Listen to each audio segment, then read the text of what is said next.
Hey, it's 8:20 here, Big 550 KTRS, and since our next guest was nice enough to put me on her show numerous times during the Ferguson riots and the subsequent stories, we felt only necessary. We would have had her on anyway, but It's always nice to invite her back. You know, it's someone invites you over for lunch. You want to invite them over for lunch. Gretchen Carlson is our guest, Fox News anchor, the host of The Real Story with Gretchen Carlson, and she's got a brand new book out called Getting Real. Good morning, Gretchen Carlson. Good morning. So does that mean I'm coming to St. Louis for lunch? Do you want to come to St. Louis for lunch? It's on me.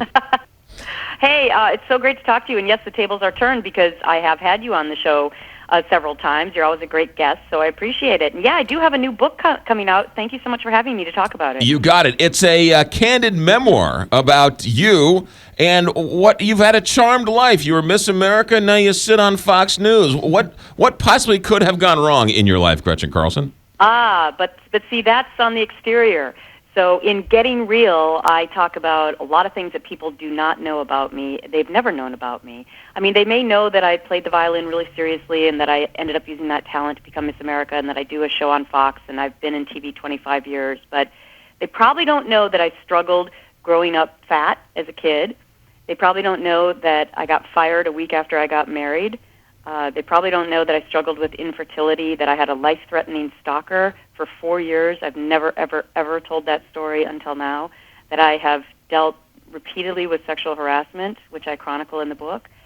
And the list goes on and on. So really, it's really about getting to know the real Gretchen in an effort to inspire other people to know that even TV personalities who you think might have just, had no problems or issues in their life, that I have struggled through many of the same things that every other American has, and I have great empathy for people who continue to struggle with certain issues like these. I'm so glad you are able to and take it and sort of take the hit to tell these stories, because I think when you finally do tell these stories, warts and all, these stories can't hurt you anymore.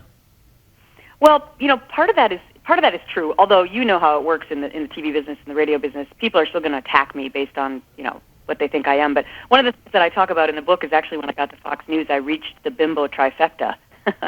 Whereas I'm a blonde, a former Miss America, and then now I also work for Fox News. And many times when people don't want to debate you on the smart issues of the day, it's just easier to call you a dumb blonde who happens to work at Fox.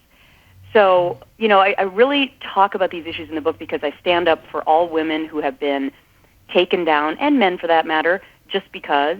I talk about some of the shocking experiences that I had after becoming Miss America in my first press conference, where a really well-known reporter decided to try to make me look like a complete fool and take me down just because, with questions like giving me a test ending with, have you ever done drugs and have you ever had sex?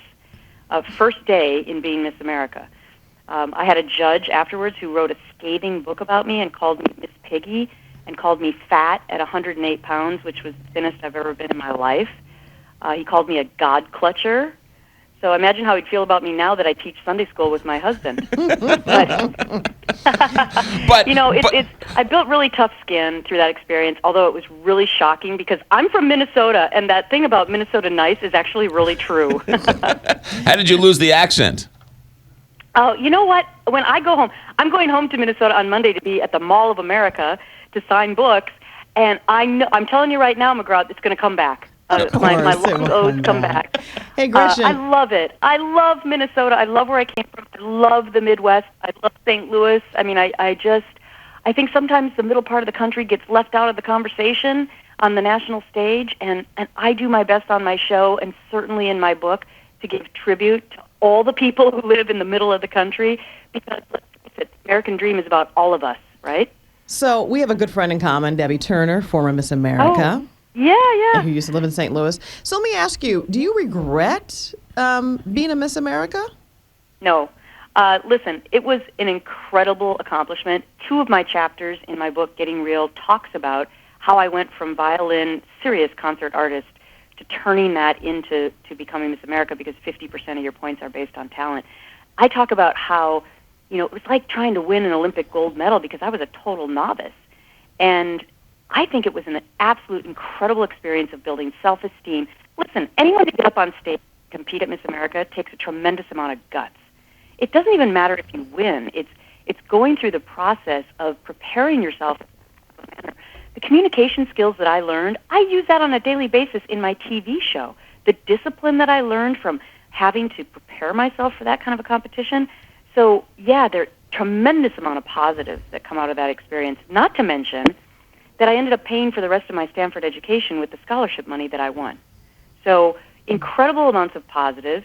And, you know, a couple little bits of negatives in the television world when I started breaking through, that people have misconceptions, and I really had to work triply hard to fight those stereotypes. But overall, you know, I would do it again. The book is called Getting Real. Gretchen Carlson, our guest for a couple of more minutes. Bookstores everywhere, Amazon.com, and you can certainly get it online. Let's talk about sexual harassment, because I was having a conversation with a woman the other day, and we were talking about the TV show Mad Men. And I was trying to, she'd never seen the show, and I said, well, you remember the time when men would sexually harass women? And they said, that time is today. It still exists today. And for some of us, we think that time is a time gone by. But you're telling me that it's still very relevant today. Well, I'm telling you that the stories that I chronicle in my book in great and horrific detail happened to me early on in my career, twice as Miss America. I won't get into the nitty-gritty of the horrific things that happened to me. You'll have to read the book because it's probably not even suitable to talk about on the radio. But in those instances, I wasn't employed, so there was really nobody to go to for help. It was just this horrible shaming experience. Right. On my first job in Virginia, it happened to me with another employee, and I was alone with him in a rural area, and I actually envisioned myself rolling out of the car like you see in the movies because I was scared for my life. That was a different situation because I was in an employed situation, and I talk about how I dealt with that being only 6 months into a new job and being a young woman. The reason that I'm sharing these stories is because I do think we've gotten better in society.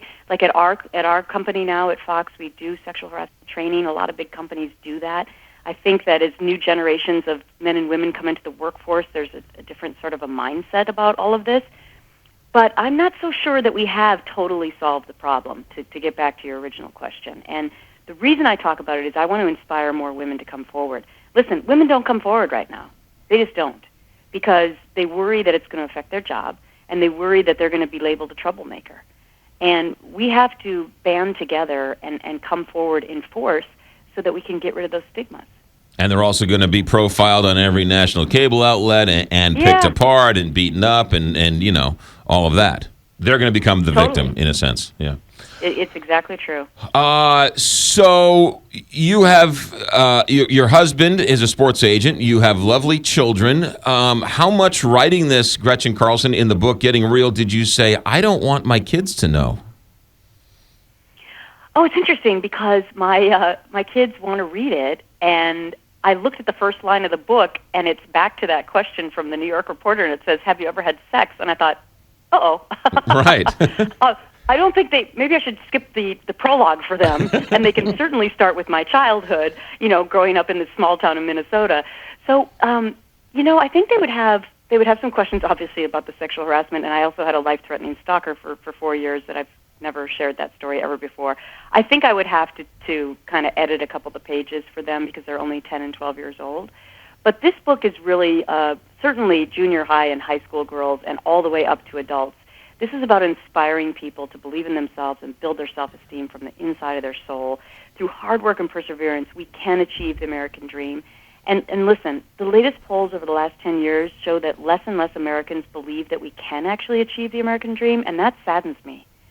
That saddens me. It was one of the inspirations for me to write this book, because if a fat little girl from a small town in Minnesota can play a mean violin and end up being Miss America and have her own show on national TV, if I can do it from hard work and perseverance and overcoming struggles, then anyone else can also do it as well, and that's really the message. The book is called Getting Real. Gretchen Carlson, our guest. Gretchen, I will tell you, with all of that Ferguson coverage, I thought yours was spot on and accurate and told both sides of the story and really went to great lengths to get what was going on here out to the rest of the country. So I thank you for that.